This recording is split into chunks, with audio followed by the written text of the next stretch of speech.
हमको पता है कि कोलम्ब लॉ से हम फोर्स इस तरह लिख सकते हैं 1/4 pi epsilon naught Q1 Q2/r² into R cap. ये डायरेक्शन हो गई, ठीक है। और इलेक्ट्रिक फील्ड वैसे ही आ जाएगी, एक क्यू गायब हो जाएगा। अगर हमें पोटेंशियल लिखना है तो 1/4 पाई एप्सिलॉन नॉट r और Q/r, ठीक है। ये चीज़ें कर सकते हैं। तो वैसे ही अगर आर्बिट्रेरी चार्ज डिस्ट्रीब्यूशन हो, मतलब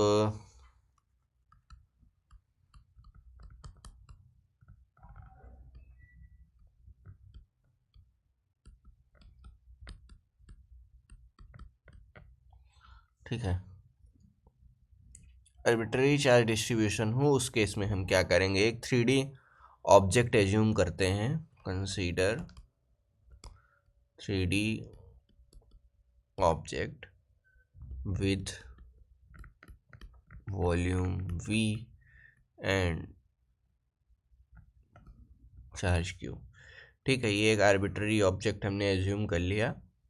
इसका वॉल्यूम जो है V है, चार्ज Q है, ठीक है। वॉल्यूम V है, चार्ज Q है। तो इसका जो एलिमेंट्री चार्ज होगा वो ρdV हो जाएगा, ठीक है। और मैंने कहा कि इसको हमें एक P पॉइंट है R डिस्टेंस पे, ठीक है, उसके लिए कैलकुलेट करना है। तो इसकी इलेक्ट्रिक फील्ड क्या हो जाएगी, 1/4 पाई एप्सिलॉन नॉट और इंटीग्रल ρdV, ये हो गया चार्ज, ρdV से चार्ज हो गया अपॉन r²।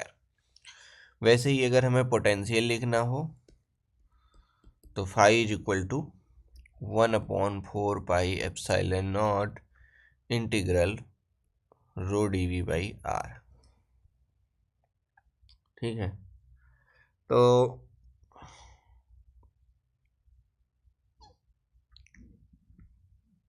अगर पॉइंट चार्ज होगा तो Q फाइनाइट होगा, ठीक है।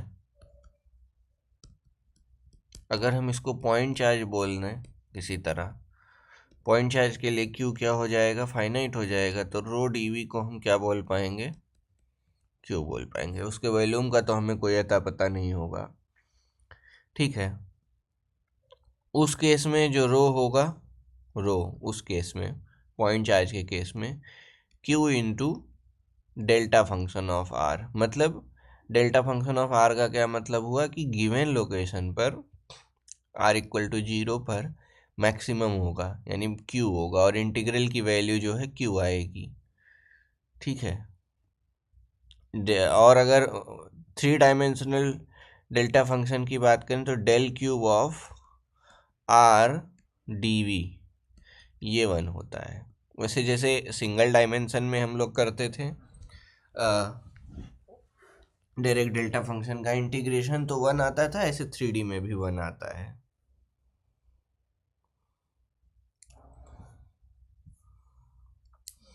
अब बात करते हैं डाइवर्जेंस थ्योरम की।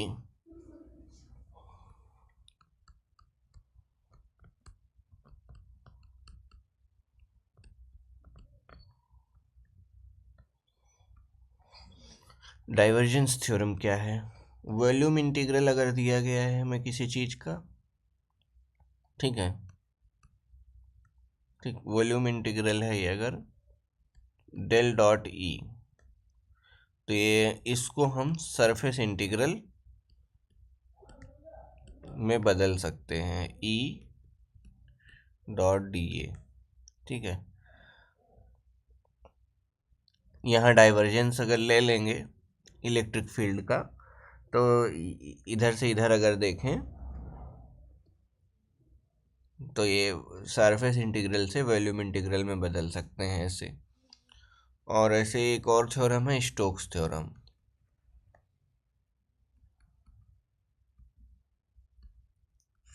इससे क्या कर सकते हैं हम, सरफेस इंटीग्रल को लाइन इंटीग्रल में और लाइन इंटीग्रल को सरफेस में बदल सकते हैं। कैसे,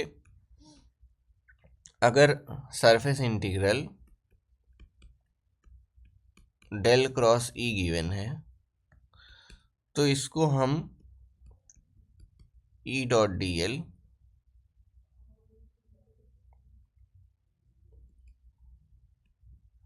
लाइन इंटीग्रल में बदल सकते हैं।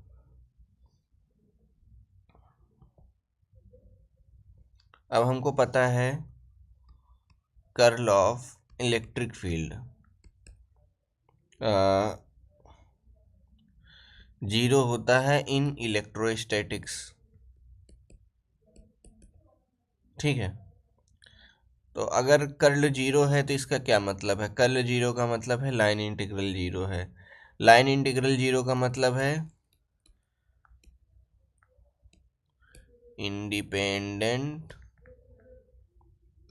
पाथ, इंडिपेंडेंट ऑफ पाथ है ये। ठीक, और इसका मतलब क्या है? ये कंजर्वेटिव फील्ड है।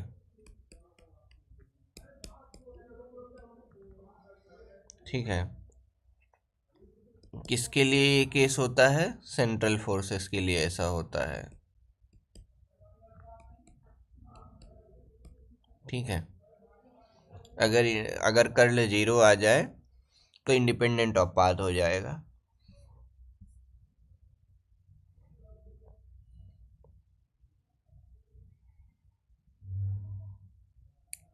अब कुछ एग्जांपल्स कर लेते हैं।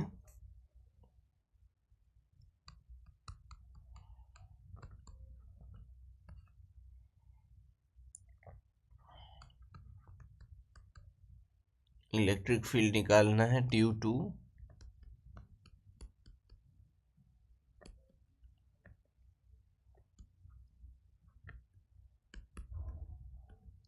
एक स्फेरिकल सेल दी गई है Q, R, यानी उसका जो स्फेरिकल सेल का जो रेडियस है वो R है। ठीक है, और हमको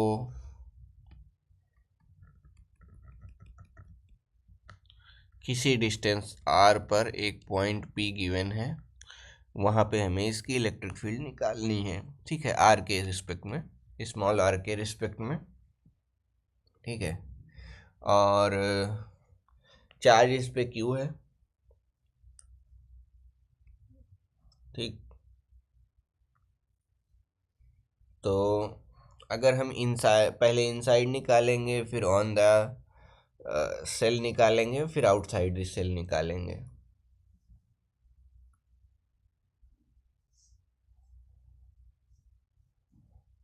तो पहले अगर हम इनसाइड की बात करें,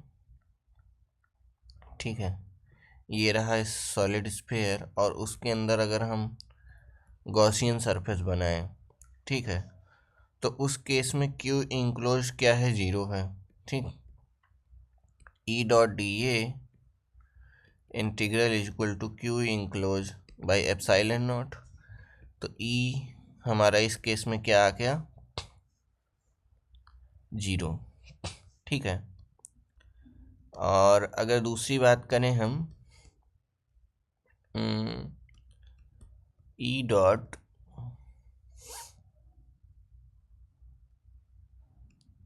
D A is equal to Q enclose, हम आउटसाइड की अगर बात करें, ठीक है, आउटसाइड की,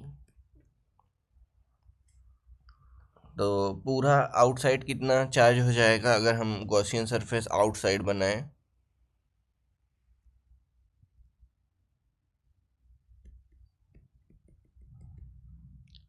ठीक है, ये अगर हम गॉसियन सरफेस बनाएं तो क्यू इंक्लोज हमारा क्यू होगा, क्यू बाई एप्साइलन हो जाएगा।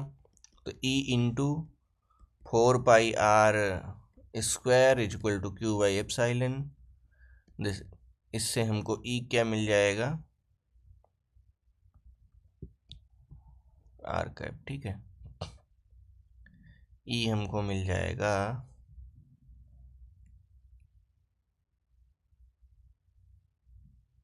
ठीक है, ई हमको मिल जाएगा क्यू अपॉन 4πε0।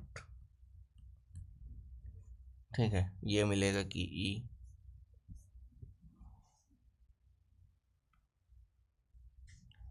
अगर हम इसे रो की टर्म में लिखना चाहें, ठीक है, तो इसका जो चार्ज इंक्लूज होगा वो होगा रो इंटू आर स्क्वायर, क्योंकि ये सरफेस एरिया के टर्म में अगर बात करें तो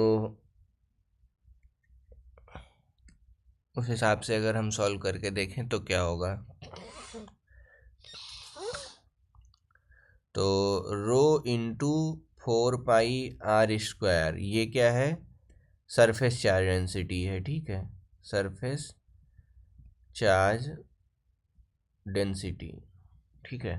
तो उस केस में और नीचे क्या आ जाएगा, 4 pi epsilon naught R square, तो ये 4 पाई कैंसिल हो जाएगा, तो ये rho R square by epsilon naught R square और ये आर कैप ऐसे आ जाएगा। तो at R rho R square ये वाला टर्म हो जाएगा,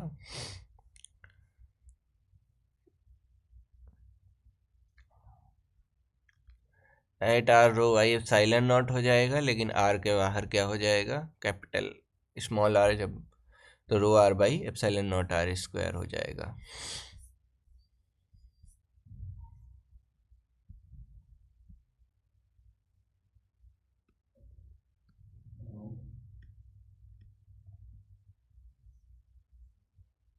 ठीक है, अगला क्वेश्चन लेते हैं,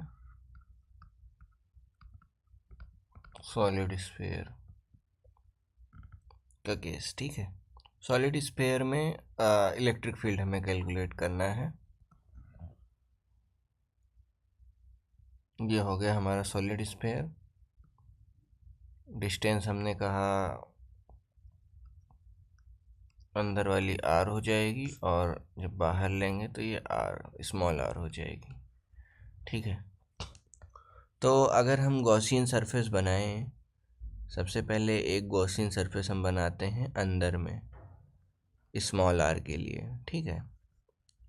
तो जब हम गॉसियन सरफेस बनाएंगे तो जो हमारा चार्ज होगा, चार्ज अगर हमने मान लिया कि इसमें चार्ज डेंसिटी रो है, ठीक है, तो rho into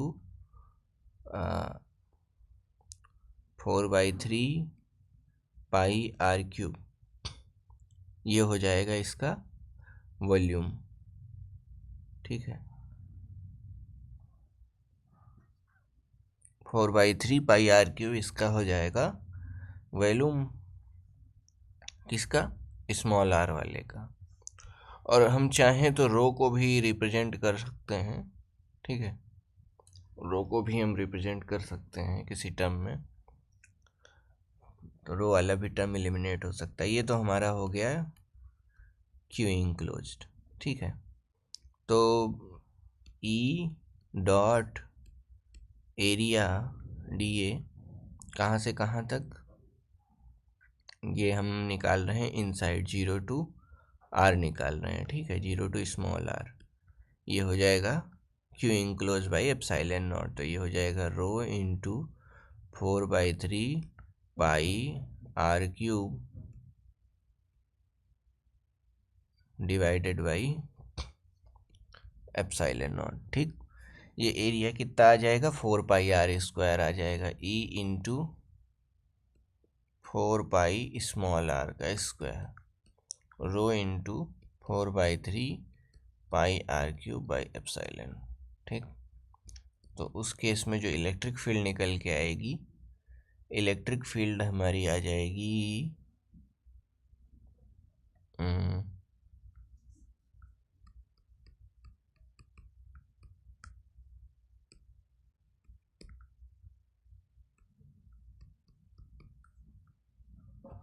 are are cancel हो जाएगा, पाई पाई कैंसिल हो जाएगा, 4 4 कैंसिल, क्या क्या कैंसिल होगा इसमें,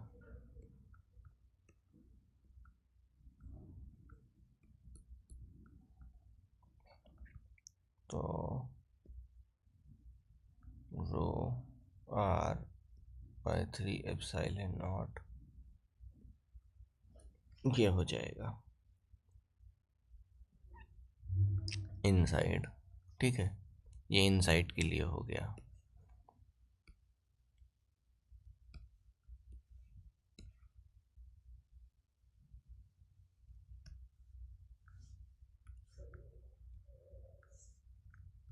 अब दूसरा केस करते हैं आउटसाइड या ऑन द सरफेस। ठीक है,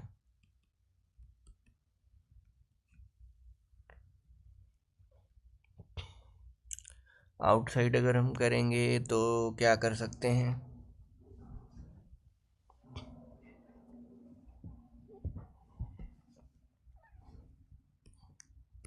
r इज ग्रेटर देन और इक्वल टू r। ठीक है, तो पोटेंशियल की पहले बात करें, E डॉट डी ए, ठीक है, equal to pi R cube, ठीक है, इंटू रो, ठीक, और ये इंटीग्रल। ठीक है, तो इसको हम क्या लिख सकते हैं, ई डॉट डी ए को E dot 4 pi small R का स्क्वायर, और इधर है 4 pi R rho 4/3 pi R cube है। ठीक, तो 4 पाई कैंसिल हो जाएगा इधर। ठीक है, तो बचेगा क्या, रो बाई 3 r³ एप्सिलॉन नॉट होगा, एप्सिलॉन नॉट अपॉन r²। ये बन गया हमारा इलेक्ट्रिक फील्ड आउटसाइड के लिए।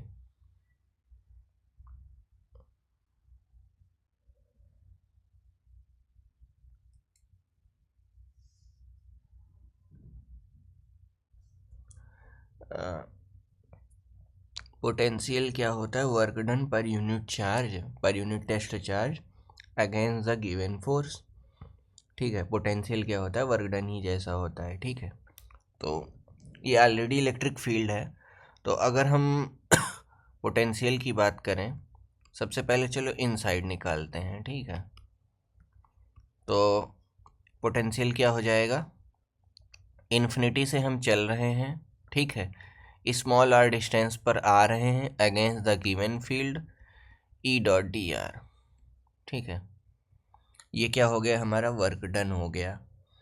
तो अब अगर हम वर्क डन लिखें तो ये जो हमारी फील्ड है ये तो दो भागों में टूटी हुई है, आर और आर तक। ठीक है, तो ये माइनस इन्फिनिटी से कैपिटल आर, माइनस इन्फिनिटी से कैपिटल आर पोटेंशियल क्या है, रो r³ बाई 3 ε0 r² dr। ठीक है, और प्लस आर से लेके स्मॉल आर तक क्या फील्ड है, आर से स्मॉल आर तक है रो r अपॉन 3 ε0 r dr जो है 1 हो जाएगा इंटू dr। ये हो गया हमारा पोटेंशियल इनसाइड। ठीक है, तो यहाँ माइनस, यहाँ माइनस। ठीक है, तो अब अगर हम इस चीज़ को सॉल्व करें तो हमें क्या मिलने वाला है,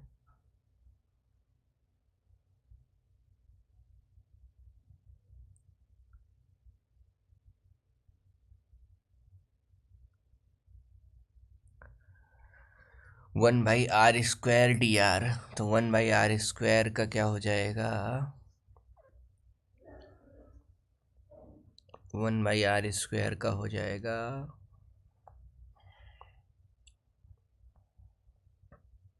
-1/r। ठीक है, तो यहाँ पे आ जाएगा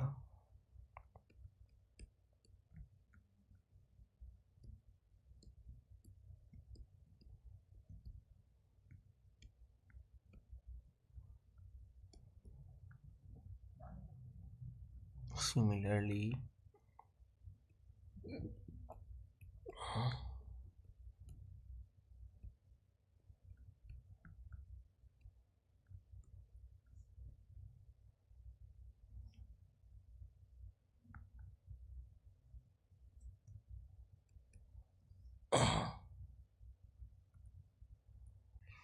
है। तो इंटीग्रेशन को हम सॉल्व करेंगे इन्फिनिटी टू आर, ये आर वाला टर्म 1/∞ 0 हो गया, ये प्लस रो r/3 हो गया, इधर r²/r, तो ये माइनस है यहाँ पे, ठीक है। तो -r²/2 3ε0, माइनस माइनस प्लस हो गया इस पर, तो रो/6 ε0 r², ठीक। इसको इसको ऐड करेंगे तो रो/3 ε0, और ये रो/3 हो जाएगा, और ये रो/6 ये वाला टर्म बच जाएगा। तो फाइनली हमें पोटेंशियल मिल गया।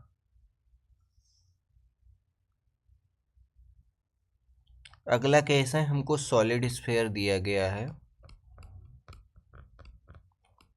ठीक है। सॉलिड स्फीयर दिया गया है, रो इज इक्वल टू के आर, ये गिवन है रिलेशन, ठीक है। आपकी जो डेंसिटी, चार्ज डेंसिटी है वो ये है। तो उस केस में हमको इलेक्ट्रिक फील्ड निकालना है, तो सबसे पहले इनसाइड निकालते हैं, ठीक है। तो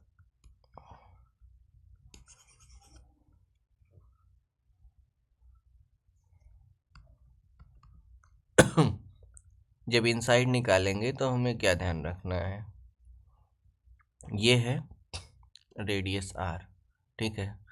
हम यहाँ कहीं गॉसियन सरफेस बना लेते हैं, ठीक है। यहाँ हम निकालते हैं, चलो स्मॉल r डिस्टेंस पे, ठीक। और इसकी डेंसिटी जो है k टाइम्स r है, ठीक। तो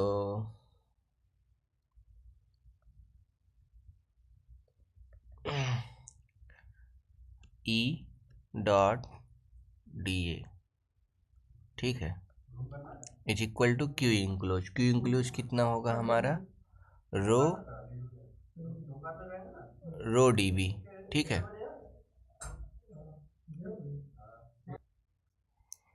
ठीक, तो हम इसको क्या लिख सकते हैं, E डॉट 4πr², ये तो ऐसे लिख ही सकते हैं। इधर अगर मैं बात करूं रो dB को, तो हम इसे लिख सकते हैं 4πr² लिख सकते हैं वॉल्यूम को, ठीक है। और फिर इसे सिंगल इंटीग्रल में बदल लेंगे, और इसको हम लिख सकते हैं k into are into 4πr²dr, ऐसे लिख सकते हैं वॉल्यूम इंटीग्रल को। तो अभी आसान हो जाएगा, 0 से r, तो E डॉट 4πr², इसको हम लिख सकते हैं KR 4πr² यानी r³ हो गया। तो ये आ जाएगा K 4π इंटू K, ये अंदर में आ जाएगा r⁴/4 और 0 से r, ठीक है। तो ये r⁴/4 हो गया, इधर 4π कैंसिल हो जाएगा, तो E is equal to 4πk, और हाँ अपॉन ε0 भी हमें लिखना है, ठीक है। अपॉन ε0 भी लिख देना है।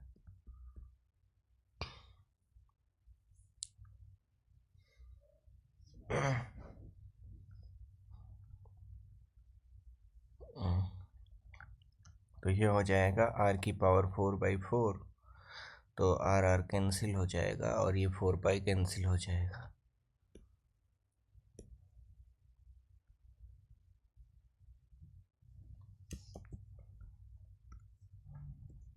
ये कैंसिल हो गया, ये कैंसिल हो गया, यहाँ r² हो जाएगा, तो हमारे पास बचेगा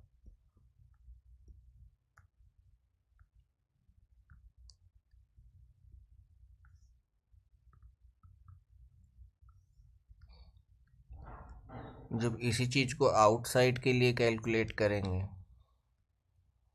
ठीक है, आउटसाइड के लिए जब हम कैलकुलेट करेंगे तो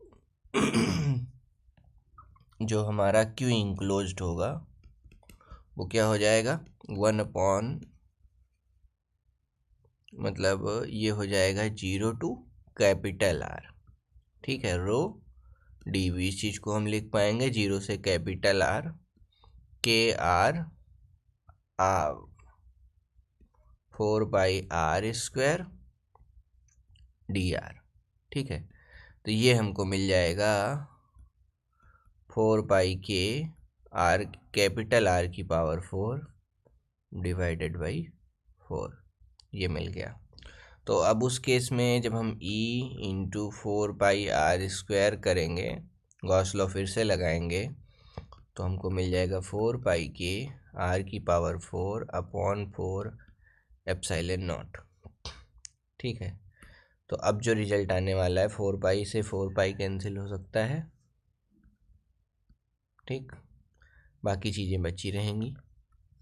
तो हमारी इलेक्ट्रिक फील्ड बन गई अब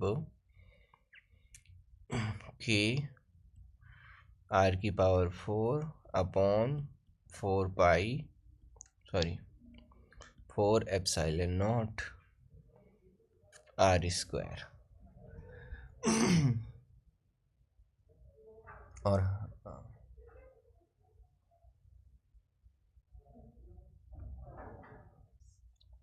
अब हमें इलेक्ट्रिक फील्ड पता चल गई है कि अंदर में कितनी है, बाहर कितनी है।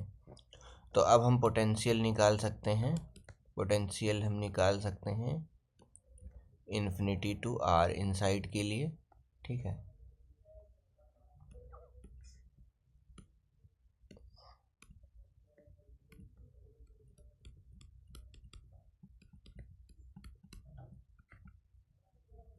इनसाइड के लिए अब हम पोटेंशियल निकाल सकते हैं -इन्फिनिटी to r E dot D R. तो ये क्या हो जाएगा, -इन्फिनिटी टू r और ये वाला इलेक्ट्रिक फील्ड, यानी अब हम दो पार्ट में इसे लिख सकते हैं, इन्फिनिटी टू कैपिटल R।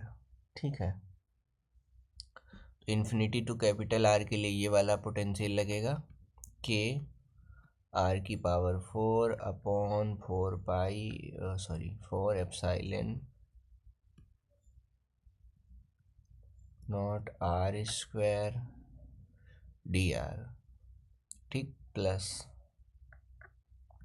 के r² बाई 4 एप्सिलॉन नॉट, ये हो जाएगा r से लेके स्मॉल r तक और डी आर। ठीक है, तो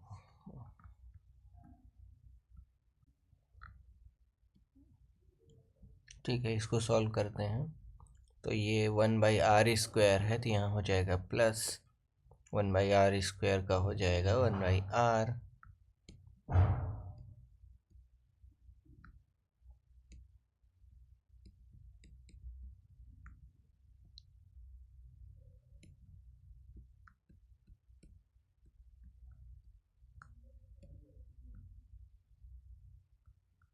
ठीक, प्लस अगला बनेगा के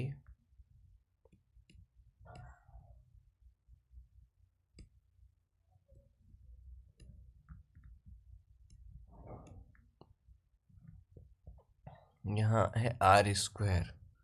तो और एक चीज़ और, यहाँ माइनस था। ठीक है, तो ये क्या बन जाएगा, r³/12। ठीक, यहाँ माइनस सिंबल है, इसलिए हम ये वाला r और ये वाला r एक्सचेंज कर दे रहे हैं। ठीक, तो इन्फिनिटी की तो कोई मतलब है नहीं, 0 हो जाएगा। तो ये बन जाएगा के r की पावर 4 डिवाइडेड बाई r, तो ये हो जाएगा r³। ठीक है, 4 एप्सिलॉन ही है, ठीक है, पाई नहीं, 4 एप्सिलॉन नॉट प्लस, यहाँ देखें तो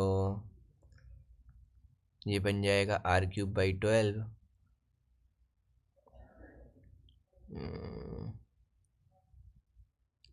सॉरी, यहाँ आएगा 3 और ये 4 3 जो 12 बनेगा इंटीग्रेशन करते समय। तो ये आ जाएगा k upon 12 epsilon naught R का cube minus K upon 12 epsilon naught और स्मॉल आर का क्यूब। ठीक, तो इन दोनों को अगर मैं ऐड करूं तो ये हो जाएगा 1/3